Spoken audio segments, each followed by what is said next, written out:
few of you today. So anybody that was at the workshop yesterday, in a little bit here, I'll call you up. Whoever's willing to come up here and share briefly about your experience, you'll come on down, all right? Some of you are like, what? Anyway, because I didn't tell you. But anyway, okay, so but I want to share this with you, is that, and I was talking to a good friend of mine. He and I were in ministerial school together 20-something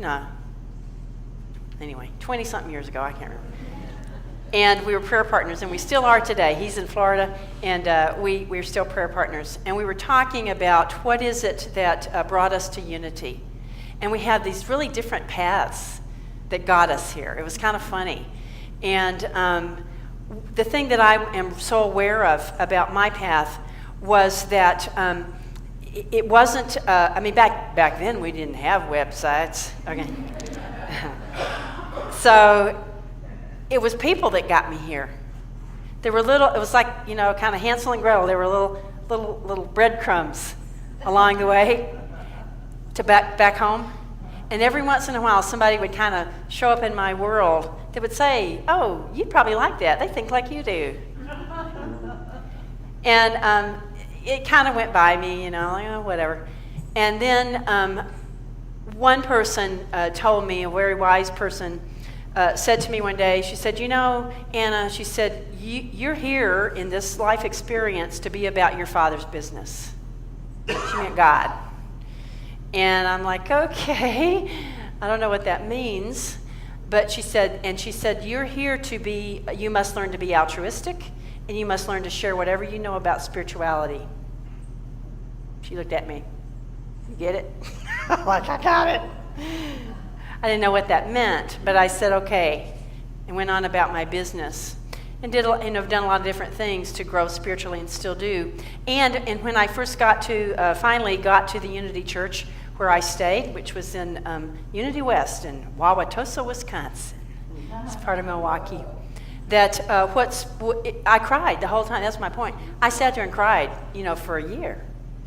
Every time I came, I would cry because it was like, wow, it was tapping into my soul. And what I know about that, about myself, about my friend David, who's my prayer partner for all these years, about everybody, that we're not here by accident. We're here by divine appointment. We come here when God says it's time. And when we say yes. And that's how we get anywhere we go in life. And so it is that consciousness of when I'm ready to do this work, when I'm ready to live at this level of soul, when I'm ready to understand God as an inner experience, that we come here. So we're here truly because we are ready to grow in this level. We're ready to understand God and ourselves and human beings and life from that inner perspective. We're ready to experience ourselves in a new way. And it's very, very powerful. And once you hear that call, and it's so much deeper than whatever goes on the surface. So much deeper because it's about our souls.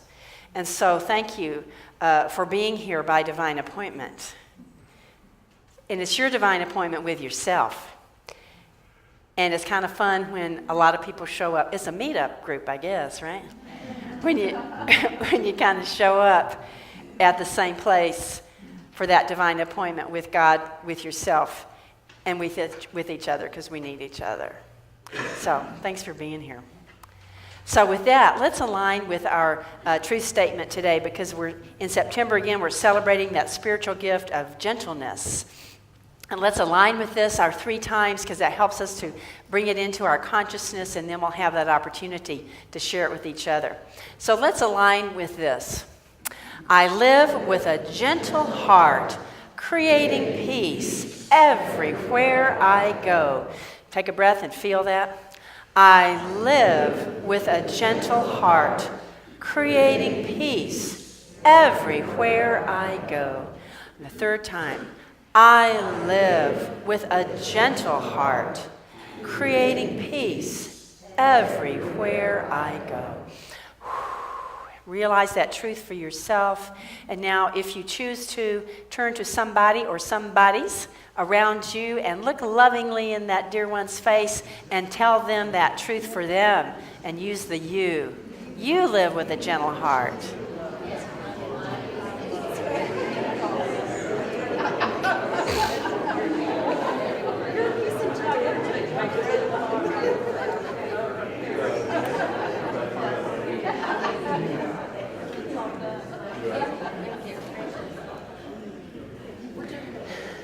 All right. That's what we need, isn't it? We feed ourselves in our relationship with God, we feed ourselves in our relationship with ourselves, and we feed each other, don't we, in that mutual experience. All right. So there was this couple who'd had a wonderful, happy 50 years of marriage, and so their adult children did that thing that adult children do, and they threw them a big old party, right? So everybody was there, and it was lots of fun, and they were having a great time, and then it was time for the speeches. So the daughter said, "Dad, stand up and tell us all, what are the rewards of such a long and happy marriage?" And so Dad stood up, and he thought for a minute, and he kind of was very reflective. And then he said, the thing I've learned the most from marriage, and what marriage has taught me, is that marriage is the best teacher you can have.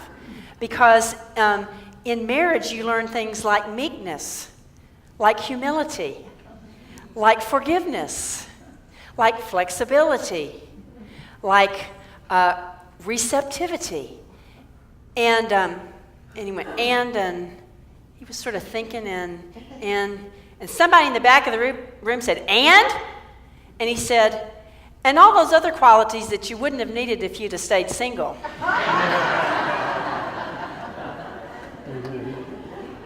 So true, right? So true.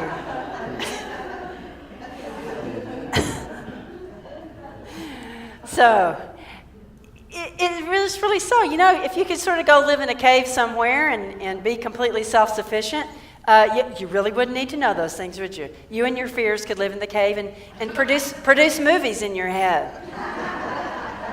And nobody would be there to contradict you. They're my movies, it's my reality, so get out of here, okay? So we still create those movies, but other people tend to interfere, don't they? They tend to think, I don't think that's how it is. Okay. So it's true that, and of course it's impossible. Nobody's completely self-sufficient or even very self-sufficient. We absolutely need each other. That is how we are created. Because the big, wonderful, cosmic wonder and experience is that we truly are all one spirit. We are all God in expression. We're God expressing in diverse forms. And so we are not content until and unless we learn how to be in relationship with each other. And relationship truly is the greatest teacher in the world, whether it's a lifelong partnership with someone that is your intimate partner, or whether it's those relationships that we have with friends, or the relationships that we have with children or with parents, or the relationships that we have at work, or the relationships that we have here at church. That those are the places where we get those edges that want to go and isolate in the fears and isolate, in all the stuff that goes on in our heads. But that's where that gets worn off, because we know that if we're going to be in relationship with people, we're going to have to learn all those things that Dad was talking about, right? We're going to have to learn that flexibility and that humility and that meekness and that forgiveness and that self-worth. We're going to have to learn how to live in that paradox of how is it that if I love myself, that's really the only way that I can really love you. That sounds contradictory, doesn't it? It seems like, well, if I love me, then I must be telling you to get out of here. That's not true. It happens if we're coming from the fear place, and I'm going to get mine before you get it. But that's not where God is at. But when we understand that real love for ourselves, that real valuing, that real worth, then what we know is that's the only way that I can really open up my heart and let you in. Because otherwise, moat is full, gate is drawn up, castle is closed, right? And so we learn to live in that amazing paradox. And so when you think about what Dad said about those qualities that he learned from marriage, you notice that every one of them is a spiritual quality, isn't it? Every single thing that he listed is a spiritual quality.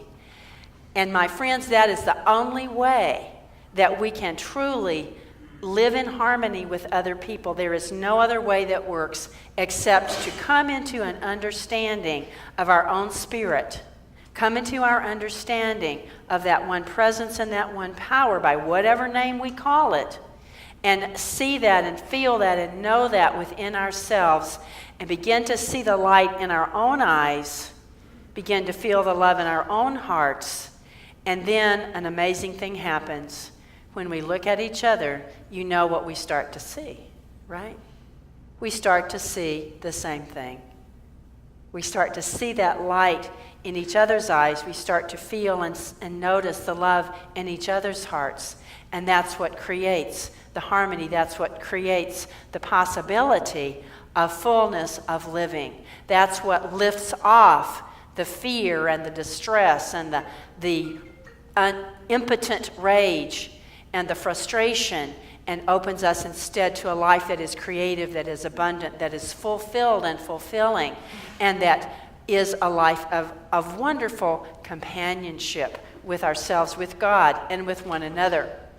I want to share this scripture with you. This is from the book of Ephesians, and this was from a letter that was written from probably the Apostle Paul to the church at Ephesus. And he was always writing to the churches because he had helped plant these churches, and he noticed that he often needed to go back and give them some advice. And so, because we're people, so he's giving them advice. So mostly he gave them pretty good advice. Okay, so here we go. This is in Ephesians chapter 4. So he says, I therefore, the prisoner in the Lord, meaning he's talking at a lot of levels about that, but meaning that he knows that he is bound in a wonderful way to God. That word prisoner is a little odd, but that he is connected to God, and also he's reflecting on his outside circumstances. But anyway, I beg you to lead a life worthy of the calling to which you've been called. Because they've been called to Christ. They've been called to know themselves as spiritual beings. And he says, so with all humility and gentleness, with patience, bearing with one another in love, making every effort to maintain the unity of the Spirit in the bond of peace. So he's saying it's not enough just to say, wow, isn't it great? You know, we all love God and we love Jesus Christ, and it's wonderful. Now let's get in here and get in a brawl. That's not how it works, friends. He said you have to work these relationships. So I'll read that list again. It's kind of like the list that Dad had, right? Almost the same list. He said, bearing with one another.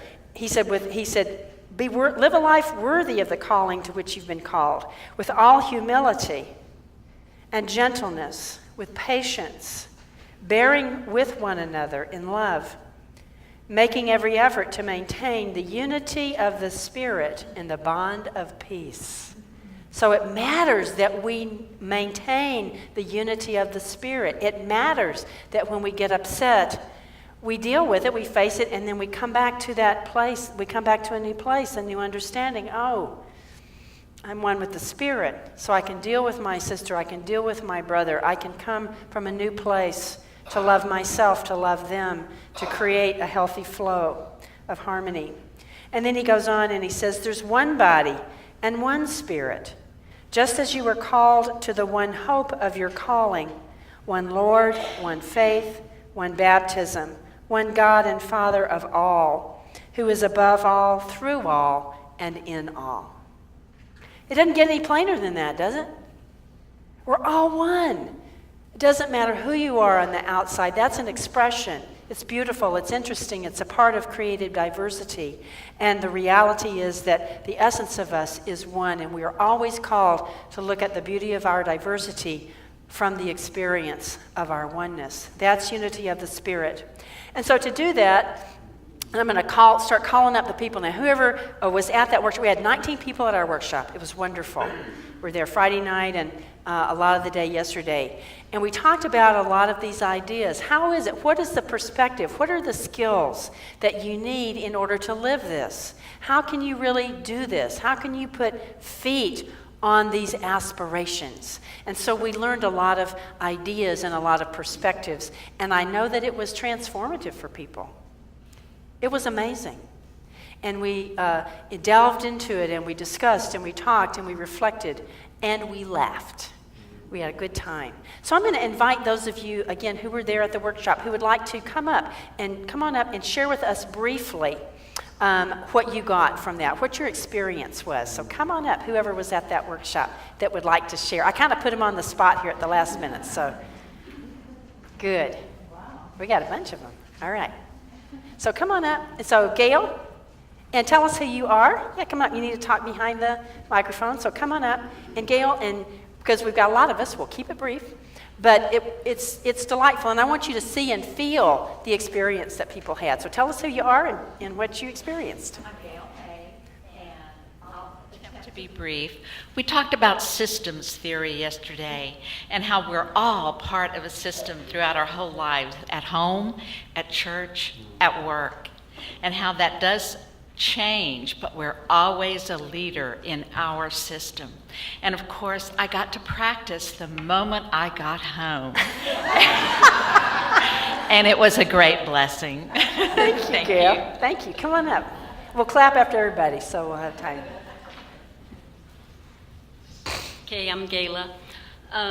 Well, I had an aha moment yesterday when Reverend Anna physically demonstrated how one might, me in particular, react if someone comes to me with a negative way of being or with problems and pain and whatever. And so here's the demonstration. I hope I don't fall down. This is how I tend to greet such problems. And this is what she taught me to do. So to be centered in Christ consciousness, to be aware of who I am, to experience my own peace and harmony, and then out of that I have something to give. Thank you, Gayla. Who's next? Who's next? All right, hi.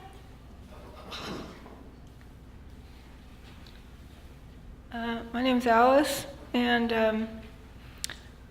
part of what we did yesterday was saw a video of people practicing communication, and there was some really good acting on that, I think, of extreme ways that people can communicate that are may not be getting the results that they want.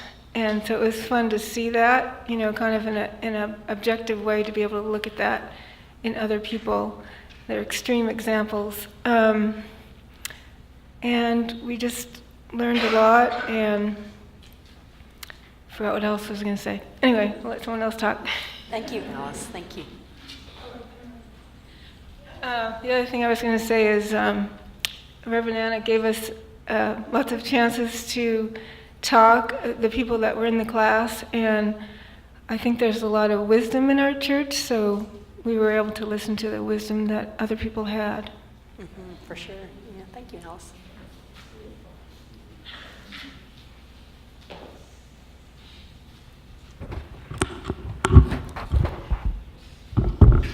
I'll hold it. Stand right. Here you go. Here you go. You know, she really is a lucky lady. To see this every Sunday, It's you true, are isn't really it? blessed, I am. Anna. Yeah, I am. We came together. My name is Sherry.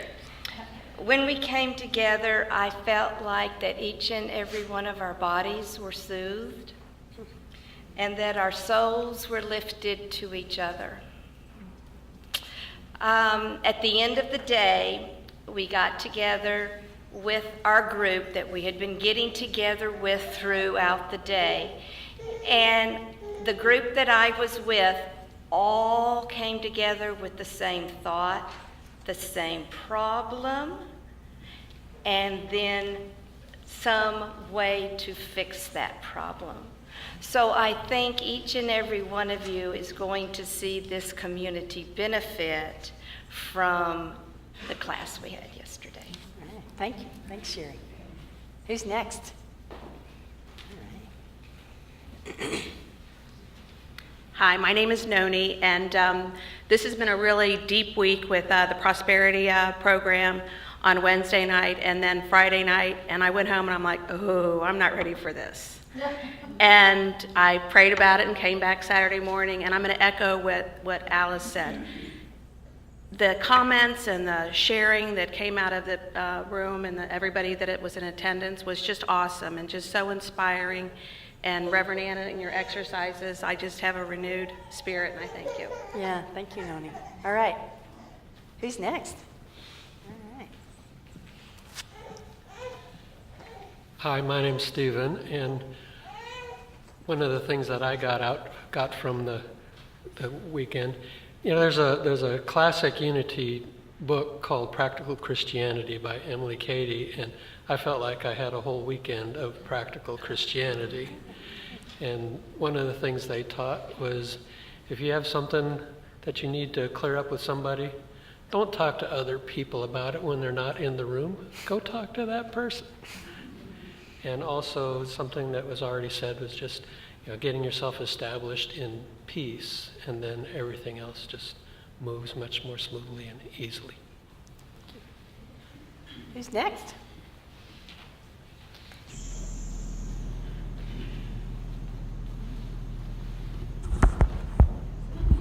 Hi, I'm Patrick. One of the things I liked about the experience yesterday is we really learned how to move from reacting emotionally to coming from a place of peace and integrity.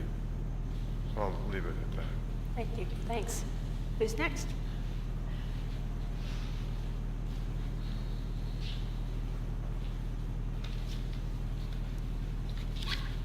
Hi, my name is Catherine, and I wrote it down because I thought I'd get up here and go. As a community, we were learning to stand in our truth and to take responsibility for ourselves. And we learn to work together to create a wonderful church life. And when we all know what direction we're going in, this church could do nothing but prosper. And as you all may know, or several people probably figured it out, I have kind of been in a wasteland, out in the desert, wandering around, and this has been very good for me. Yay. 4T is very good for me. I'm doing something through the University of Texas, Living Well, that's good for me, and it's all coming together at one time, and I'm finding that very interesting. Thank you. Thank you, Catherine. You're welcome. Who's next?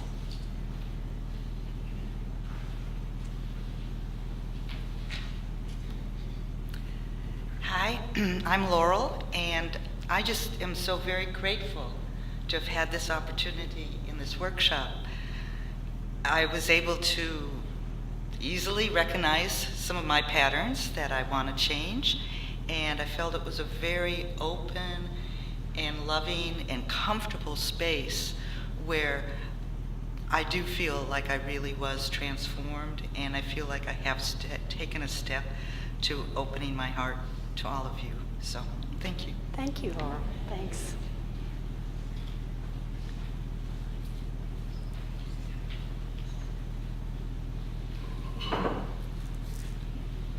I'm Charlotte. I went to the workshop kicking and screaming emotionally. I don't do workshops very well because I love you, so it was easier. We worked our way through so many scenarios yesterday.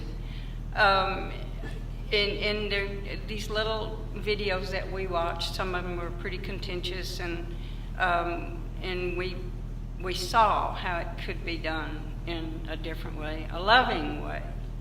And then breaking off into little groups where you talk individually is really important because you share. And not only do you get to know people better, but there's an intimacy born. And one of the things I love about being in this community is what we share is so personal, and you are so safe and so enveloped in love that you just come away glowing. It was a wonderful experience, and thank you. She worked really hard to pull this all together, and I think that we all benefited enormously. So thank you. You're welcome. Thank you. All right.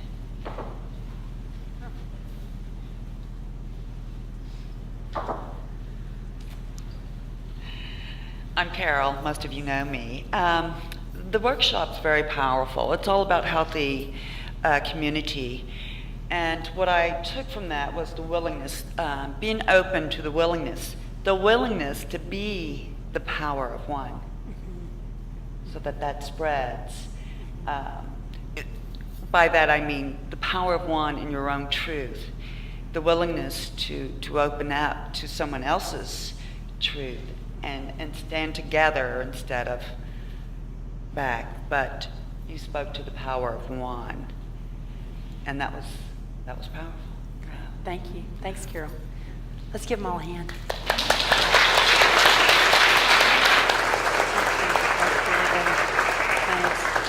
Thanks. So there you have it. What we do in the workshop, what you've heard here, and just the shift in consciousness of people's coming and willingness to expand and explore and put feet on these wonderful aspirations, touches everybody here, because we're all in this energy field, we're all in this consciousness field. And so I invite all of us, as this day, this week, these months, the years go by, is to participate in that experience of the power of one, of the oneness, of the wisdom that's here. It's true, there was so much amazing wisdom. It's so delightful what people said, and it's coming from that innate wisdom, from what's in everybody. And our church is a treasure trove. And that goodness that's in everybody is here because it's in everybody, and because here people have developed it. This church is filled with people, all of us here, who are really sincere about wanting to live the spiritual life and who are doing the work to express that and to develop ourselves. And so we do have the unity of the Spirit here. We are learning in very concrete ways how to put feet on that thing, how to make it real, how to do it. And in doing that, we are what churches are meant to be, and that is a resource for spiritual growth. That's the only reason to have a church, is so that individuals can come and have a context and a safe place in which to find God. So thank you. Thank you, everybody, for being a part of that. And thank you for those of you that came to the workshop. And thank you for everybody here being who we are. And we are truly blessed, for God is in our midst at all times, with all places, and we are willing to be conscious of it. And that's a big deal. Let's pray. Sweet Spirit, we're so grateful today that you are always in our midst, as you are in the midst of all people and all places. And we give thanks for our willingness to be conscious, to wake up. And we give thanks for that continuing and blossoming and expanding in ways that we yet don't even know or understand. But we're willing. We're willing to be willing. And so it is. And we affirm this prayer through the power of the Christ. Amen.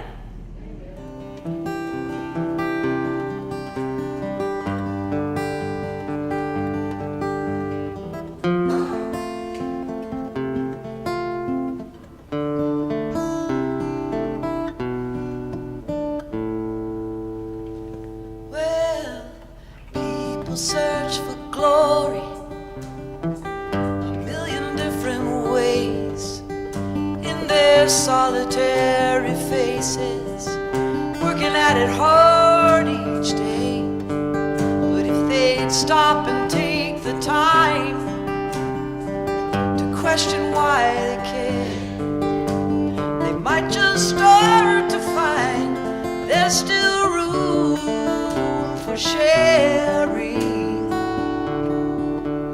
It's like we go around in circles,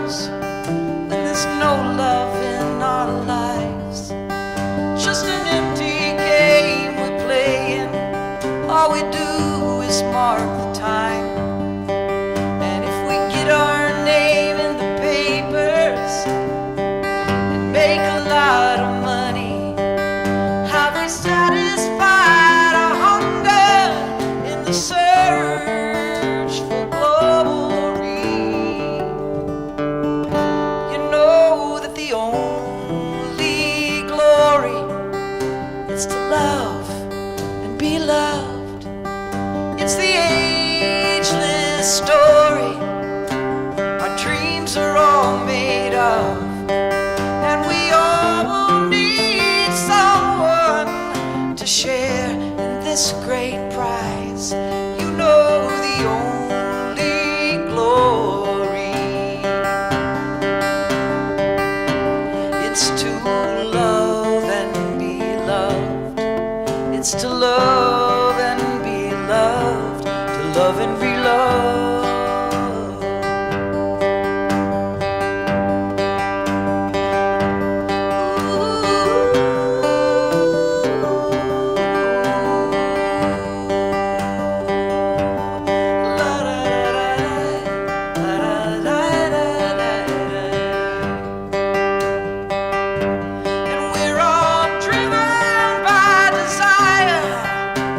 Something in our lives, climbing always higher and higher, always searching for the light. And what a glorious adventure when the wings of love enfold you and lift you up above to find that the search is over. You know that the only glory is to love and be loved. It's the ageless story dreams are all made of. And we all will need someone to share in this great, great prize. You know the only glory. It's to love and be loved. It's to love and be loved. To love and be loved. It's to love and be loved. It's to love and be loved. To love and be loved.